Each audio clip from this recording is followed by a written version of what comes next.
उल्फत का अक्सर यही दस्तूर होता है, उल्फत का अक्सर यही दस्तूर होता है, जिसे चाहो वही अपनों से दूर होता है।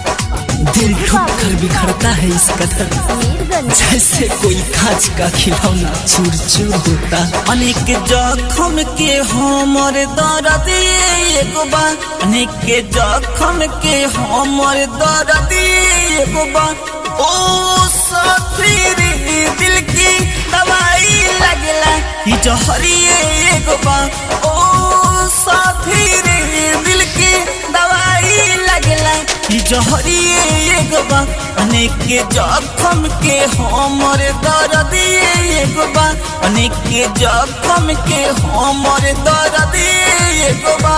ओ साथी रे दिल की दवाई लगला कि जहरिए एगो बा। माँ डिजिटल रिकॉर्डिंग स्टूडियो हर सीधी। गोलू बाबू मीरगंज मुआला के बाद दर्द खत्म हो जाई, दिल काहे टूटला हो नहीं सोचाई।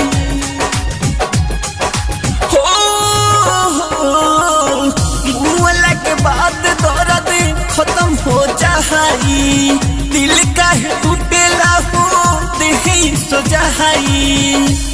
लागे जिंदगी के समय बदरी एगो बा, लागे जिंदगी के समय बदरी एगो बा। ओ साथी रे दिल की दवाई लगला कि जहरिए एगो बा, दिल की दवाई लगला कि जहरिए एगो बा। म्यूजिक बाय राजा मासी, राजा मासी, राजा मासी। गोलू बाबू मीरगंज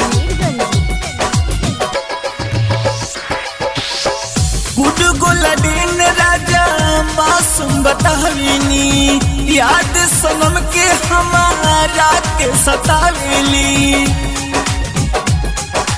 हो गुड गोलाडीन राजा मासूम बतावेनी, याद सनम के हमारा के सतावेली। जाने जिंदगी के काहे इह जरिए एगो बा, जाने जिंदगी के काहे इह जरिए एगो बा।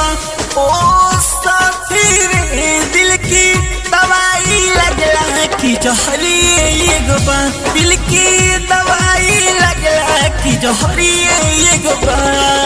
माँ डिजिटल रिकॉर्डिंग स्टूडियो हर सीधी।